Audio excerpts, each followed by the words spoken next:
Student का face है, कैसे मारा तेलंगाना पुलिस ने कि रेवंत रेड्डी और उनका परिवार और कांग्रेस पार्टी को होने वाला लाभ के बारे में कांग्रेस सरकार अभी बात कर रहे हैं। देयर आइडिया इज क्लियर, क्योंकि ये सबसे बड़ा एक लैंड स्कैम है।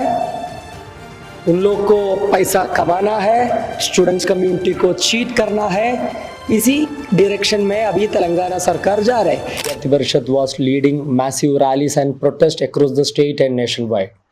So, as all of us know, University of Hyderabad, this is an institute of eminence with students across Bharat and even students from the foreign countries used to come here for their academic purposes.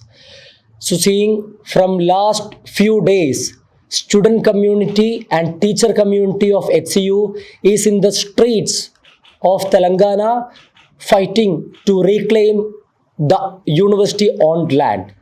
Talking about the specific land, when the university got established in 1974, later on in 1975, the state government has allocated 2,320 acres of land to University of Hyderabad. Later on, many private players tried to encroach and grab the university land as there lacks the proper documentation or the demarcation of the land. But still, University of Hyderabad have a proper boundary wall that gives a clear idea that this is the university property. So few days back, if we see suddenly we got to know from the news medias and from the university officials that 400 acres of university, which is located near to the east campus of the Hyderabad Central University, has been taken by the state government. You should understand the speciality of the specific region, because this 400 acres, this is an urban forest which is having the presence of carbon sink, and this is the place where we have more than 734 species of plants and more than 230 varieties of living species we are having, and even the Indian tortoise we are having. Along with that, this land consists of a naturally formed mushroom rock and a peacock lake, and this prime land have the better connectivity to the international airport, to the nearest metro, to the financial district where the IT companies are located, to the stadium. So this is the prime spot of Hyderabad, this Gachibowli area. This is the reason Revanth Reddy government tried to auction this land for 10,000 crore. ABVP doubts the intention of Congress government, because if you ask any common person, you will come to know that 1 acre land in that region cost 100 crore rupee, and this shameless fellow Revanth Reddy is auctioning it for 10,000 crore. ABVP first of all totally condemning this move, because if you see from the last few days, you want to know, because media is being banned inside the university campus. Right now, police is camped inside the university, replacing the securities. The land, even the students were restricted the movement, because we are not even able to go to our departments. We are forced to show our ID cards to the Telangana police, even in our university land. Police have entered the university land and they have detained the Karyakartas of Akhila Bharatiya Vidyarthi Parishad and the common students. Few were walking towards their department and they were even attacked. I would like to show one of the video which went viral in the social media. Just hear the sound of the peacocks. This is the audio you are hearing where the leveling of the land is being happened. See how the peacocks were crying for their shelters. Their shelters were disturbed by the JCBs. If you see, you can see the JCBs. More than 100 JCBs were equipped in the university campus for leveling the 400 acres of land. This is the condition of University of Hyderabad right now. This is how the Telangana police is lathi charge our Karyakartas and the common students. This is the video of the day. Right now, when I am addressing the media, our Karyakartas were targeted and attacked by the Telangana police. This is what is happening in University of Hyderabad. Today, we have met the Union Minister of Education, Shri Dharmendra Pradhanji, and we have conveyed this issue to him. He also have assured us that he will ensure what has to be done, he will do. He has ensured to us.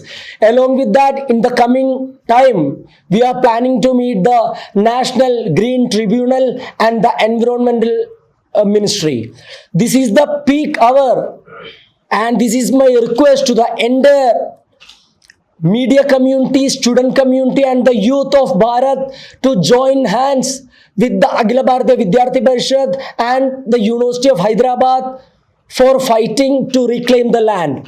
Because talking about the land looting, this is not the first issue in the state of Telangana. Whether it is the prestigious Kakatiya University, whether it is the Osmania University, land encroachment has become a routine process. Even BRS government, which was the former government, they were not bad in looting the land of university. In 2020, BRS government has looted the university land for a TNGO colony. Right now, Congress government is giving the land for a private entities.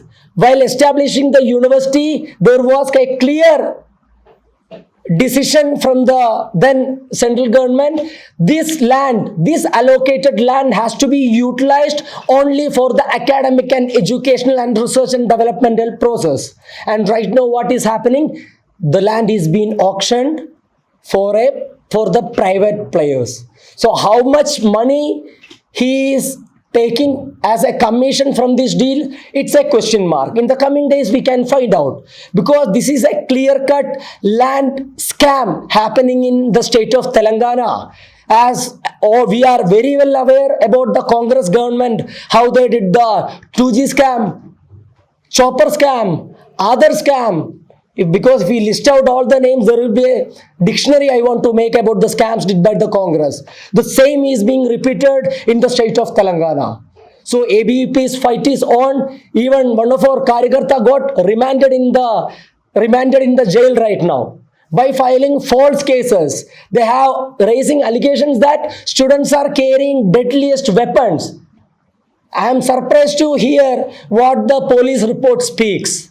So right now, this is the moment we need the support of the medias and the entire community of Bharat. And I am requesting the nature conservativist and activist to come forward and take up the issue to the higher levels to save the University of Hyderabad land.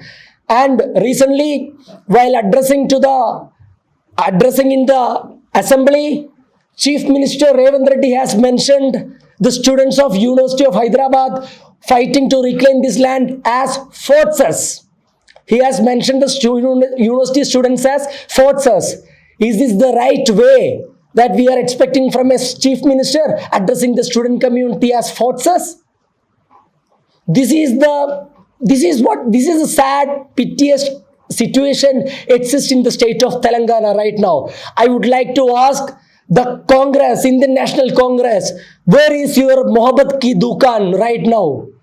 Where is the constitution Rahul Gandhi was carrying across the country? Where is it right now? Is it he has given to Revant Reddy to keep it in the locker along with the money he is looting?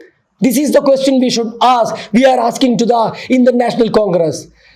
When today I have come to the media channels, when the Waqf discussion was happening, Congress is they were coming out of the assembly. It seems they are coming. I am just requesting the member of parliament who have come outside the parliament, at least raise the issue of University of Hyderabad land, because this is the peak time. Talk for the student community, talk for the research community, talk for the academic community, and talk for the biodiversity of not only Hyderabad, of entire Bharat. So this fight नमस्ते, वंदे मातरम। श्रवण जी ने जो पूरा विषय रखा, हमें दुख है, हमें तकलीफ है। ये जो पूरा का पूरा एक जो घोटाला, एक जो स्कैम उस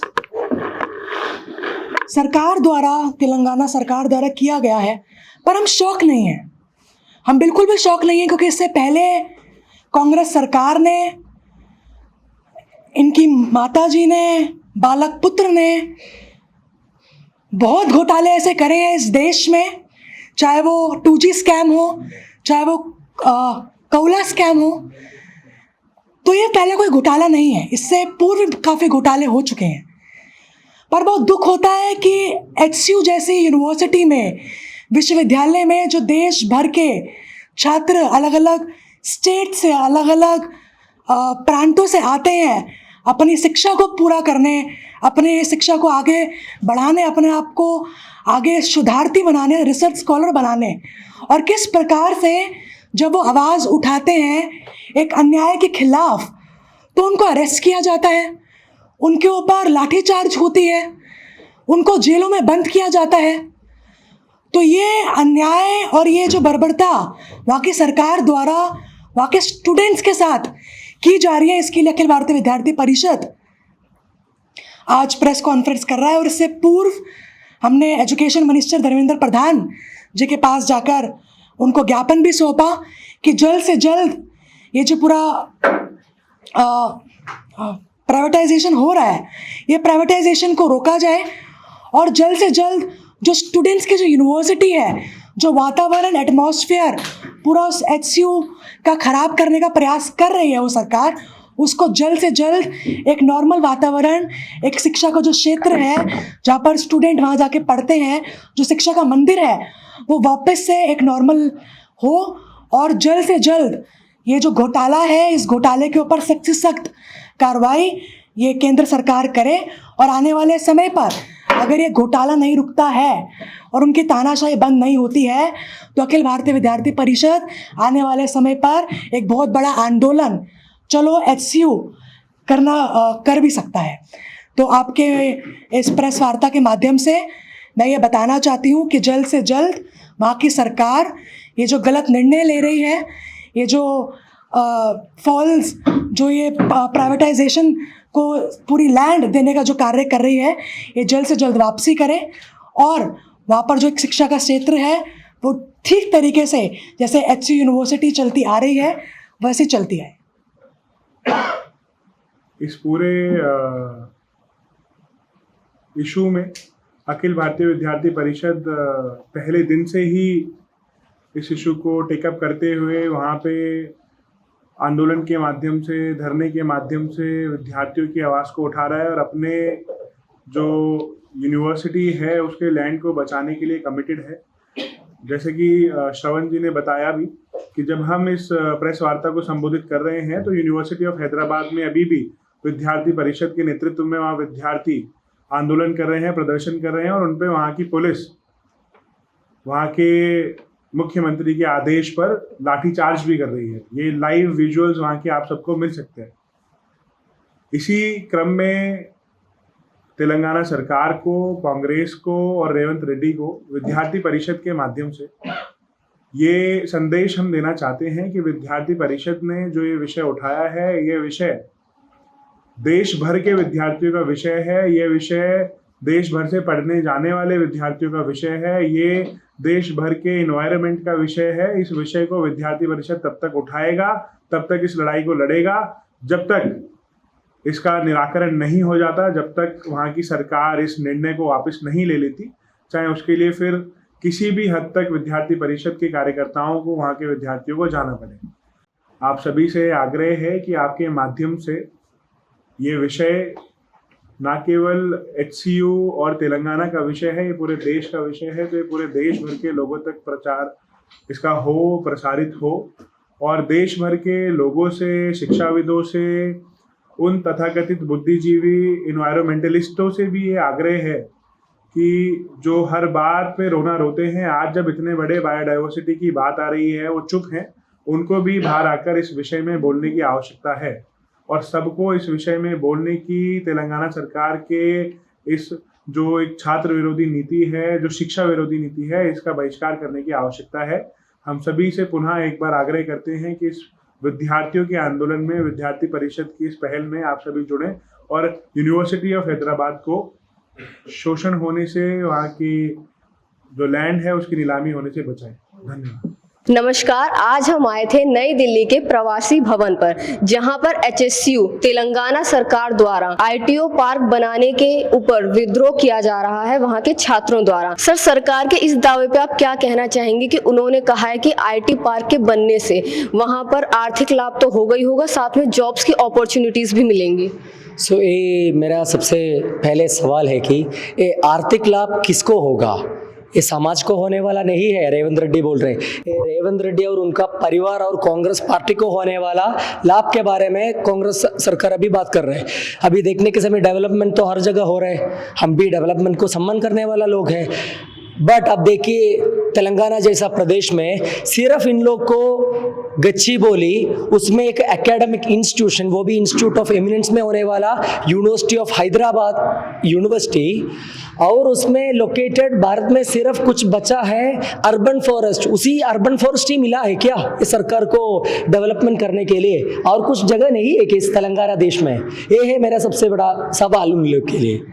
सो यही कि क्योंकि देयर आइडिया इज क्लियर, क्योंकि ये सबसे बड़ा एक लैंड स्कैम है, उन लोग को पैसा कमाना है, स्टूडेंट्स कम्युनिटी को चीट करना है, इसी डायरेक्शन में अभी तेलंगाना सरकार जा रहा है। इसलिए आप देखेगा तो अभी सीक्वेंस ऑफ इश्यूज कैंपस में क्या हो रहे हैं, इसके कारण यूनिवर्सिटी वाइस चांसलर रजिस्ट्रार के बिना परमिशन पुलिस कैंपस के अंदर आ रहे हैं और कैंपस स्टूडेंट्स को मार रहे हैं और लेके जा रहे हैं। स्टूडेंट्स का परिवार से हमको कॉल आ रहा है, हमारा बेटा कहाँ पे, हमारा बेटी कहाँ पे है, क्योंकि without any information of anyone they are taking students into custody and sending them by midnight 11 o'clock और 12 o'clock। सो ये हो रहे अभी तेलंगाना में और हैदराबाद विश्वविद्यालय में। सर, पुलिस कर्मियों द्वारा जो वहां के छात्रों पर बल का प्रयोग किया जा रहा है, उन पर कार्यवाही की जा रही है, क्या ये किसी भी रूप से ठीक है? ये भी कैसे बोल सकते हैं ठीक है? क्योंकि देखिए आप लोग, मुझे भी एक दिन अरेस्ट करके रखा था, उसके बाद रात को 12 बजे 1 बजे ऐसा छोड़ दिया। हमारा एक कार्यकर्ता का मैं एक फ़ोटो आपको तुरंत दिखाता हूँ, आप लोग ये देखिए 1 मिनट, क्योंकि आप लोग शौक होगा कैसे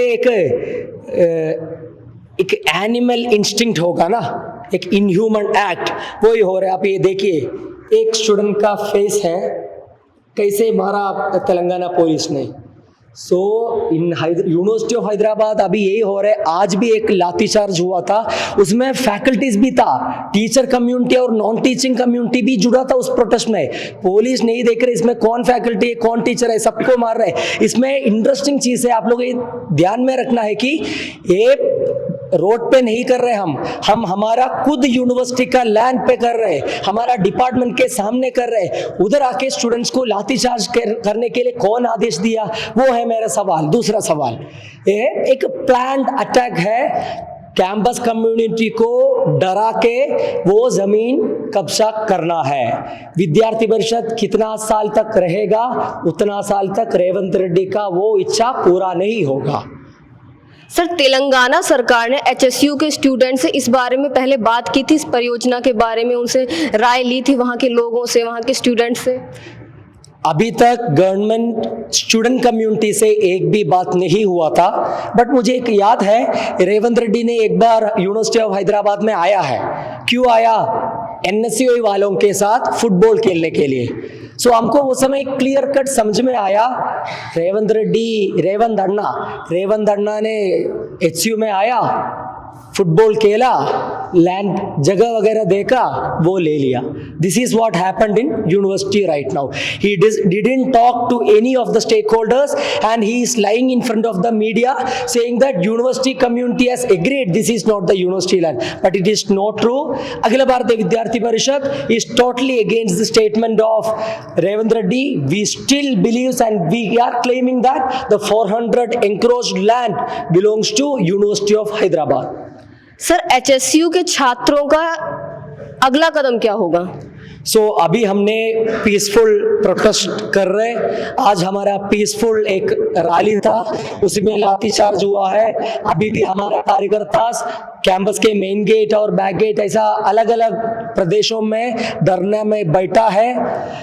इसके साथ साथ हमारा पूर्व कार्यकर्ता और हमारा एलुमनी ने बहुत, और एनवायरमेंटल एक्टिविस्ट ने कुछ लोग बिल फाइल किया है, हम अभी लीगली भी मूव कर रहे हैं। विद्यार्थी परिषद ने अभी आज धर्मेंद्र प्रधान जी को मिला है इस इश्यू पर, और अभी आने वाला समय में हम नेशनल ग्रीन ट्रिब्यूनल को मिल रहे हैं, उसके साथ साथ एनवायरमेंटल मिनिस्ट्री को ध्यान में भी ये विषय रख रहे हैं।